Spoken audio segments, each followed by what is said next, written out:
ladies and gentlemen, boys and girls, children of all ages, and trans and non-binary people, wherever they may be, welcome to the Clash in Italy. Yes, after a whole month, we have finally made it to the big show. This is Clash in Italy, and we are just gonna jump right into it. Like, I am not waiting, I'm not giving this any time. Skip this. Let's see, where do we go today here? They're saying the Inopia Arena. That is in Italy. That is correct. Let's finalize this. Normally we do ESPN Unlimited. For today, I think we're gonna broadcast on Netflix. I think we make an exception here. We go to Netflix for this one. Awesome. Let's see, we have 115. Let's get some storyline ideas going. That's a bit of a gamble. Creative idea. Safe bet. That will do. Locker room incidents.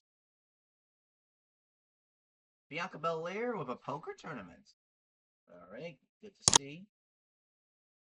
God damn it, Big E. I'm trying to book the pay-per-view, for fuck's sake. Can this wait?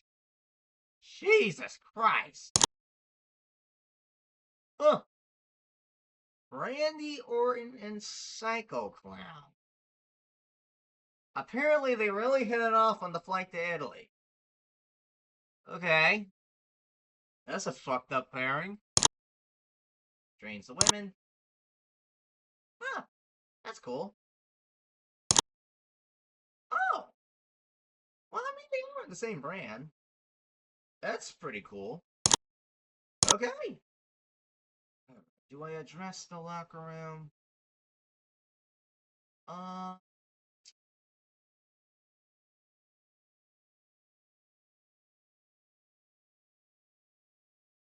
I think.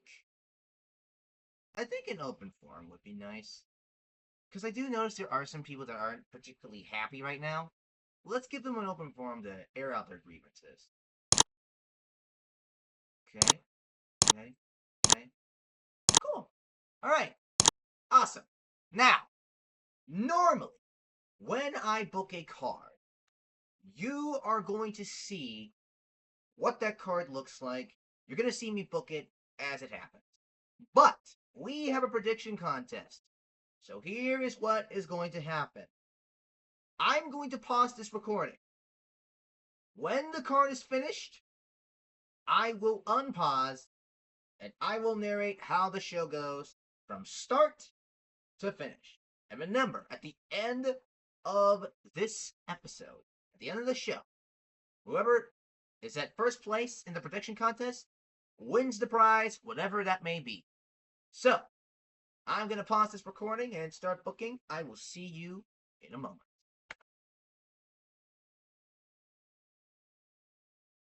And we are live. Here is our pre-show thing. This is just analysis of the show incoming. We got the players here: Big E, Cody Rhodes, Joe Tessitore, Mysterio Barrett. They are your analysts for today's show. Fun times for them all. Show proper. Your first match of the evening: CM Punk and LA Knight versus Grayson Waller and Austin and Ethan Page. This one does a nice. CM Punk was your best in-ring performer here with a 71. This is a pretty simple match between them. The faces get an easy win over the heel, the cocky heel team. Ricky Saints does distract Knight during the match, so that adds a little bit of tension there, as it is clear. The beef is not over. The beef is not over between these guys. Not in the slightest. So keep your eyes out for more. 52. This did a fair bit better than I expected, honestly. Rhea Ripley with the carry job here. She had a 73. This one I imagine is just your prototypical 6-woman tag match. The faces get something, heels get something. In the end, I think what happens is that uh, the Fatal Influence, Fallon Henley, Lainey Reed, they get theirs. They get into a bit of trouble. They try to distract the referee. JC Jane goes low. And that ultimately leads to them picking up a statement win against the good guys. Again, another situation that is not yet settled. 67 for these people that are watching the show. A 60. Not as good as I thought it would be. Though, to be fair, El Hijo de Pequeño does have shoulder pain. So, understandable. It did get distracted by injury. Not the end of the world. That is not the end of the world. That is not correct. Whatever. 58. Santino Marella. We have a new 24/7 champion. That's awesome. Crowd likes it. 54. This did what it needed to do. 33. Alright. Fair enough. 64 for this match. It will probably be better in another area, but even so, not terrible. Alright. So yeah, that match, that was basically Motor City Machine Guns. They were doing everything they can to defeat the Usos, but no matter what they could do, at the end, just wasn't enough. And Shelly is fucking despondent over losing that match. That might have been his last chance. But Sabin and the Usos, they're all happy, they're all smiling. They're shaking hands. All seems good. And then Alex Shelley super kicks Jimmy Uso. Everyone looks shocked. Chris is like telling Alex, hey, what are you doing, man? What are you doing? They're arguing for a moment. And then, Chris Sabin, he starts to smile. And he super kicks Jey Uso. They're officially heel, baby. They are officially going heel. I will gladly take an adequate. And the Motor City Machine Guns are officially heel. The ruse has been revealed. They are just fine with going dirty if it means they become champions. Holy shit. Holy shit. 71 for this match. You know what? I'll take it. Because I imagine this match is a war between the two ladies. Really, this could have gone longer, but unfortunately, did not have the time available for it. It is what it is. Either way, Julia wins this match here, gets her statement win, proves that she belongs on SmackDown. After the match, Julia, Io, they come up to each other. They shake hands. They're happy. All is well between them. And then the Kabuki Warriors attack Io Sky. Oh shit, what are they doing here? Have they been waiting to do this all day? Julia's gonna stand up to them, stare them down. Asuka's gonna do her shtick, just screaming obscenities at Julia. And then Julia clocks Asuka in the face. Starts going to work on Kairi. She after they're gone, picks up Io, gives her a hug. Julia, you are a babyface at last. Hooray, folks. Alright, let me check something real quick. I'm gonna pause this real quick. Apologies for that, folks. I just had to check something real quick. Anyways, here is the next match of the evening. This one is another 6-man tag. Braun Breaker finally gets his win back over Seth Rollins. The new and improved Vision falling to Breaker and Los Wagner brothers. But noticeably, at the end of the match, Lexis King and Charlie Dempsey appear at ringside. And it's because of their interference, Seth Rollins, he's distracted by the surprise attack from them. Paul Heyman's probably distracting referee. He's locked in the Steiner recliner, Seth Rollins is. And that's how Breakker and Wagner Brothers win. 55 here. Did what it needed to do. Yeah, no. That was the right call. I said to myself, this match cannot be your main event, and I was right. This was Finn Balor's chance to be a main eventer again, and he just blew it. 64. That's unacceptable for me. This push is done. The push is done. It's not working. Even then, Randy Orton gonna celebrate to the crowd. Fun times. And I told them, calm down. Calm it down here. Don't do anything crazy. Don't overshadow Gunther and Fatu. Because that's your main event. Even then, I still think it's a pretty solid little fatal four-way. You'll probably get some moments with Bianca and Jade. Moments with Stephanie and Liv. And rinse and repeat. In the end, Liv Morgan wins. She is still your champ. Stephanie Valkyrie did suffer a bruised pectoral muscle. Liv Morgan's happy. She is still your champ. That takes us to your main event of the evening. Fatu and Gunther. And I imagine this match is an absolute war between the both of them. At points, they're using psychology. At points, they're trading hands. Either way, they are neck and neck, and there is nothing standing in the way. Either man could win, but in the end, there is one factor that comes into play. I imagine the finish being like this.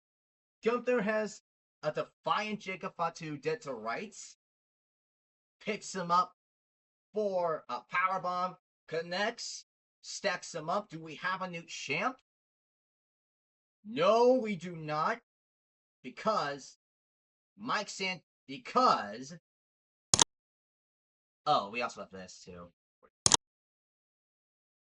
We have Mike Santana pulling the ref out. Reels himself to Gunther. Jacob Fatu with the moonsault. 1, 2, 3.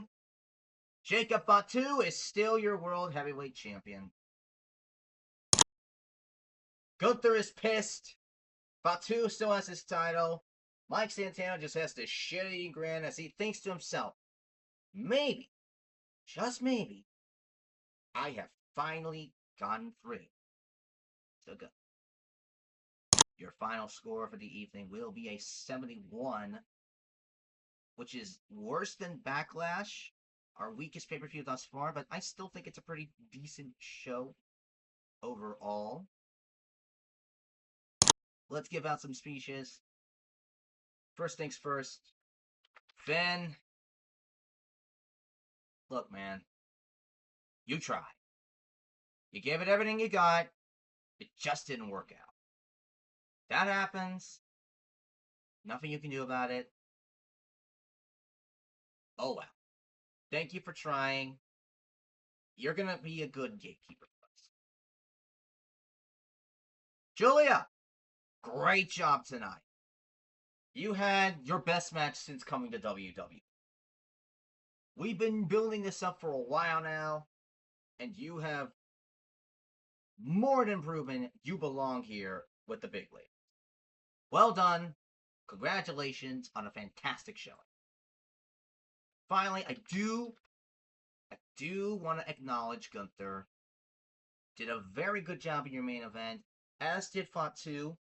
But I want to single out Gunther. He did a very good job with this match. He also was a great sport, letting Fatu go over him. That is very good of him to do so. That was very nice. That's the sort of behavior that I want to see from everyone here in WWE. We all work as a team. Yeah, we all work as a team. We all deserve our spot. And we should be able to lift each other up and help them get to where they want to be. And I think Gunther did just that. As did Rhea Ripley. Please. Yay. 83 days for Vikingo. That's not great. But we can make it work. That's done. Lost popularity everywhere but Mexico, who love this shit. and Japan and India, who were mildly convinced. Oh, we're keeping this motherfucker. Um, I have faith. Well, yeah, it just goes to show how great life is in WWE. Yeah,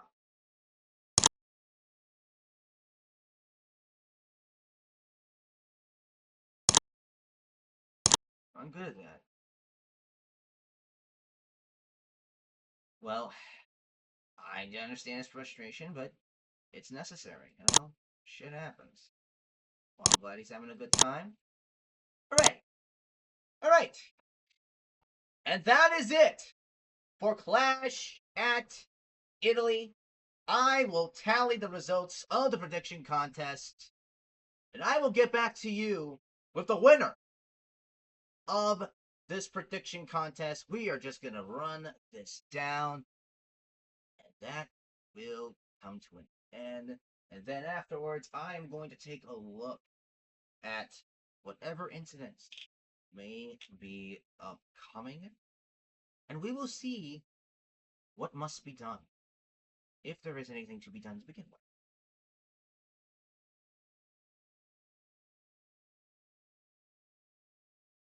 We are also at the end of the month, too, so always good to see that. So I'm going to keep my eyes out. It's a possibility the Performance Center has people that I need to make a decision on. I will handle that off screen, if you are wondering. But even so, I think we're nearing the end. It's still processing everything. I hope y'all have been enjoying these videos. I've had a lot of fun making them. Alright, let's see. Okay, no, none of that. Just give them those fines. I don't give a shit about that. Let's see. Let's see. Oh! Okay! Apparently, Natty Neidhart is set to retire soon. That I am okay with. She has done well for us, but the time has come to move on. Some people about to retire. Changes here. I need to do everything in my power to keep this guy around, concussions or not. What does Liv Morgan think? She likes El Hijo de Pequeño. She thinks he could be a future star for us. 66, so a judgment call, but that's fine. TJ Williams also believes that Kiana James is a star. Man, they love him some Kiana James, and I'm happy to provide him with that. And with that, we officially come to the end of this run of Clash at Italy. If you like this video, leave a like, comment, subscribe. Until next time, this is Jacob Jones, signing out.